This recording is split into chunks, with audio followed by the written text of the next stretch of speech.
ഇൻസ്റ്റാഗ്രാമിൽ 5 ലക്ഷം പേര് അൺഫോളോ ചെയ്തപ്പോഴാണ് പേളി മാണി വൈകി വന്ന വിവേകവുമായിട്ട് ഇന്ന് ഒരു വിശദീകരണ വീഡിയോ ഇട്ടത്. ഇനിയും ഫോളോവേഴ്സ് കുറയുമെന്നൊരു പേടി കൊണ്ടാണോ അത് ഇട്ടതെന്ന് അറിയില്ല. കാരണം പേളി മാണി ആ വിശദീകരണ വീഡിയോയിൽ പറയുന്നത് എന്നെ ഇത്രയാക്കിയത് നിങ്ങളാണ്, അപ്പം നിങ്ങളെ വേദനിപ്പിച്ചെങ്കിൽ മാപ്പാക്കണം എന്നാണ് പറഞ്ഞിട്ടുള്ളത്.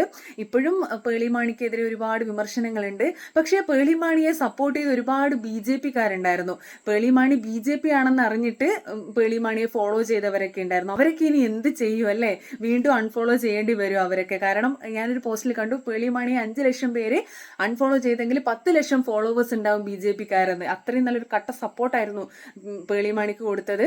പേളി മാണി പറഞ്ഞതെന്ന് വെച്ചാൽ CJP പ്രതിഷേധത്തിൽ പങ്കെടുത്ത എല്ലാവരോടും പോകണം എന്നല്ല പറഞ്ഞത്.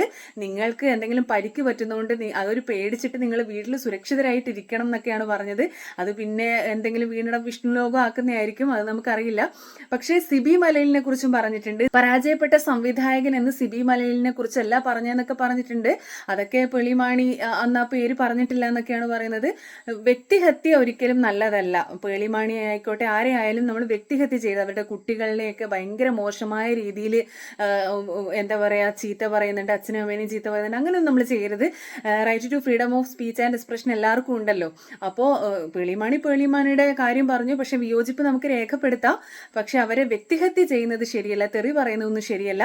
പേളി മാണി നല്ലൊരു എന്റർടൈനർ തന്നെയാണ്, നമ്മളെയൊക്കെ നല്ല രീതിയിൽ എന്റർടൈൻ ചെയ്യിക്കുന്ന ഒരാൾ തന്നെയാണ്.